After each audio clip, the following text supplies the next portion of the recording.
Good evening and welcome to Poland Daily. My name is Natalia Moczulska and this is the news. Russians are carrying out forced military mobilization in the occupied territories.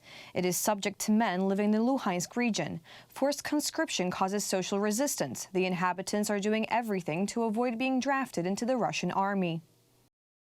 This morning, Russians again shelled Kharkiv, Mykolaiv and other towns. More than 25,000 Ukrainians signed and addressed a petition to the Ukrainian government to strengthen the air defense of Kharkiv and other frontline areas. The front cities of Kharkiv, Dnipro, Mykolaiv and Zaporizhia are fired primarily by rocket and barrel artillery. The aviation alarm is also triggered when the information about the fire by Grady, Smercha or hurricanes appears. It is necessary to strike more decisively at the places from which the shelling is conducted. And this requires an increase in the supply of weapons from our partners. The Air Force of Ukraine celebrates its holiday today. Since the first days of the war, you have become a shield for our troops and civilians. With the first strikes, the enemy tried to destroy our air defenses. But despite all adversity, you not only persevered, but also retained the ability to fight. You did not allow the enemy to prevail over us.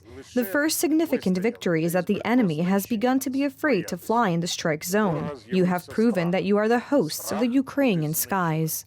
In the occupied territories of the Luhansk region, the Russians have launched a new wave of forced mobilization. In Luhansk, 2 busloads of men, mostly porters, were taken from the market within 40 minutes. In Alchevsk, men were taken directly from the street.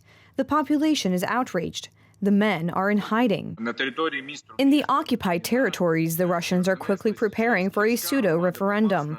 They are luring people with promises of handing out food, water, and building materials. They also drive a mobile TV set through the streets, through which they brainwash people all day long. It is a kind of blackmail. We will help you meet your basic needs and you will go to the referendum. Otherwise, you can die, and we will still determine the outcome of the election without you. A second caravan of 4 ships transporting nearly 170,000 tons of Ukrainian agricultural produce has set sail from the ports of Odessa and Chernomorsk. Ukraine can provide service at the ports with at least 100 ships per month. 4 passengers traveling by a Polish bus, which had an accident in Croatia yesterday, returned to the country on board a government plane. The rest are still in Croatian hospitals. 12 people were killed and 32 were injured in the crash of the bus that traveled to Medjugorje. We have 8 patients in the Sisters of Mercy Hospital, 4 of whom are in the intensive care, 2 of whom are currently in the operating room, and 2 who are still being examined. We have 6 people in the Dubrava Hospital, 2 men and 4 women, all of whom are seriously injured, and 2 operations are underway. So as I mentioned earlier, we have 19 seriously injured passengers and 13 with minor injuries. Israeli forces have killed 2 leaders of Islamic militants in the Gaza Strip. Innocent civilians also suffered the missile attacks. In response to the airstrikes, the Islamic Jihad organization fired more than 400 missiles into Israel. Most of them were intercepted by the missile defense system. The first attack by Israeli forces took place on Friday night. One of the leaders of the Islamic Jihad, Taysir al-Jabari, was killed there. Another militant leader, Khalid Mansour, was killed in another raid on Saturday evening. Israel carried out the operation as a preemptive attack, as Islamic Jihad announced retaliation since Tuesday for the arrest of one of its leaders, Bassam Sadi, on Monday. The goal of Operation Rising Dawn is to remove the threat posed by the Islamic Jihad terrorist organization and to restore peace and stability in southern Israel. We have and will continue to prevent terrorist attacks on our country. In response to the airstrikes, Islamic Jihad has fired more than 400 missiles toward Israeli cities since Friday. Most of them failed to reach Israel or were intercepted by the Iron Dome missile defense system. Israel says the victims of the retaliatory attack were Palestinians themselves. Islamic Jihad terrorists fired a rocket towards Israel, which fell short inside Gaza, hitting a Palestinian home in the Jabalia neighborhood and tragically killing at least 4 children. There is video documenting the entire thing. There was no Israeli activity in the Gaza Strip, in that area, or at that time. No one on the Israeli side was seriously hurt in the missile clash. However, at least 32 people in the Gaza Strip were killed and more than 200 wounded. And there were 6 more buildings around that were damaged. It all happened without warning. It was terrifying. They aimed 5 or 6 missiles at the house. There were body parts lying on the ground. It was terrifying.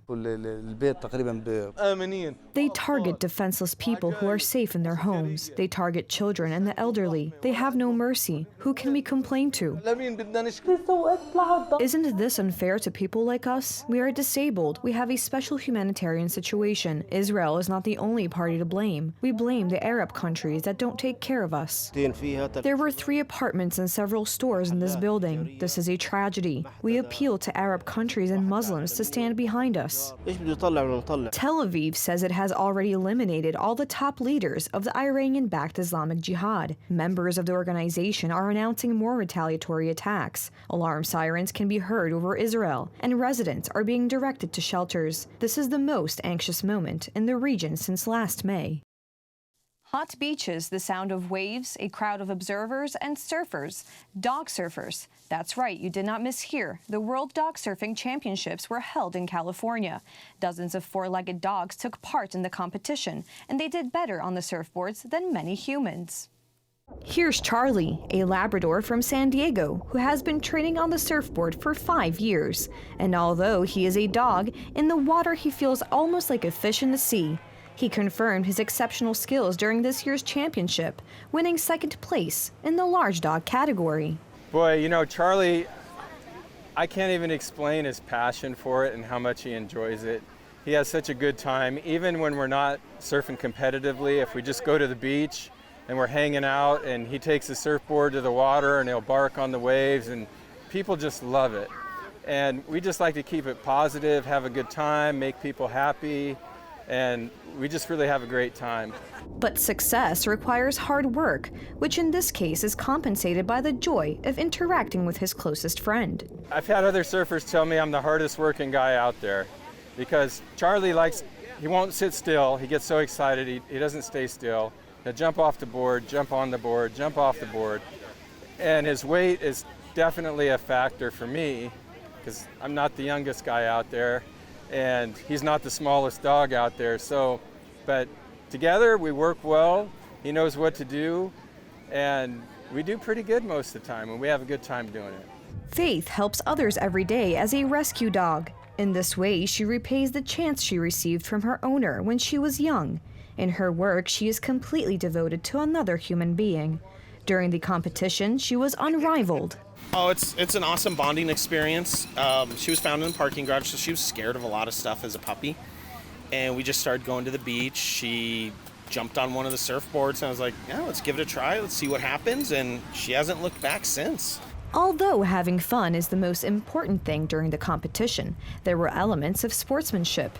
Dogs were judged on a number of factors: technique, the length of the route covered, or the size of the wave. I think it was amazing to see so many dogs come together and just surf. This is the first time I've seen dogs surf, so it was really good. And I hope my dog would be inspired by that. It would seem that sights like this are unheard of on a daily basis. Nothing could be further from the truth. The first mention of surfing dogs dates back almost 100 years ago. Today, this type of competition is held in many places around the world. They have something in common: concern for 4-legged friends and openness to other human beings. Thank you so much for joining us this evening. Please stay tuned for Poland Daily Weather, Poland Daily Business, and some of our other programs. But for me, it's have a great Sunday night.